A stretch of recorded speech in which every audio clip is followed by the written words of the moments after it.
course there's nothing going on. Julia, there are two sides to every story, and Richard is not here to put his side of all of this. And I know you're talking about, in the book, these are characteristics that men tend to have, right, if cheating goes on. But I would say this to you on behalf of men. For men to cheat, there's got to be another woman involved. A woman like you, or a woman like you, or a woman half your age, or whatever it happens to be. But so there's no point really sitting here saying all men are horrible pigs, because no. It tends to happen all the time that these are characteristics that men have. What are the characteristics that women have, and can you spot those? And are they the same?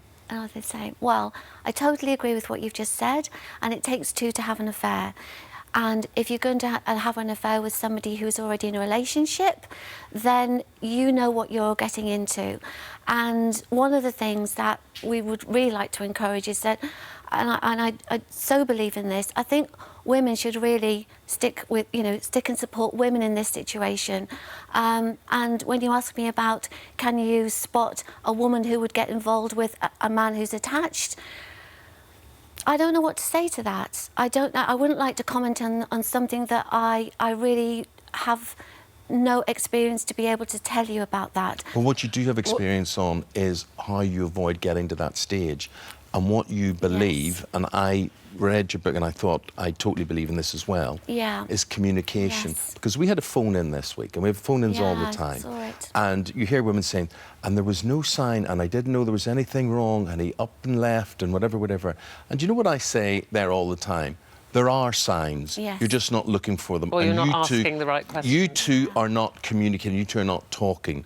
Surely it's about, however horrible, communicators say, you know, whoever your partner is, look, there's a problem here. Yes, and that's what we say. The first chapter in the book is about communicate, because many women feel when they have been cheated on, particularly if their partner leaves them and they have no possibility of maybe trying to reconcile, that they wish they'd had a chance to communicate. They wish the partner had actually said, you know what, I'm not feeling great right now, or I don't feel as close to you as I used to.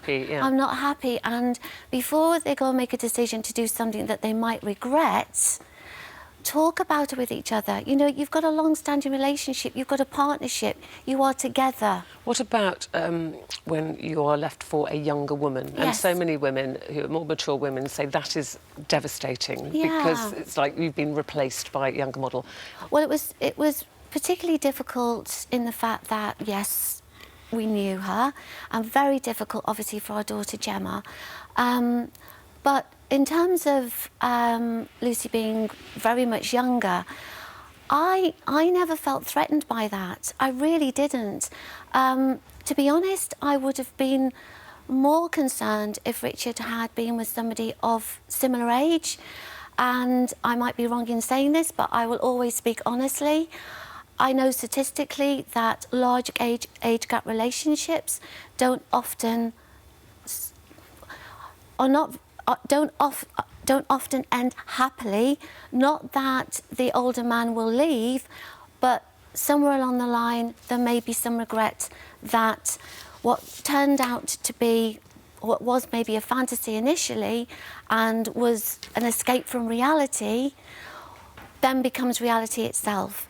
And I do think that a lot of older men and younger women getting together these days is about sometimes just wanting simplicity and freedom away from the reality of the norm.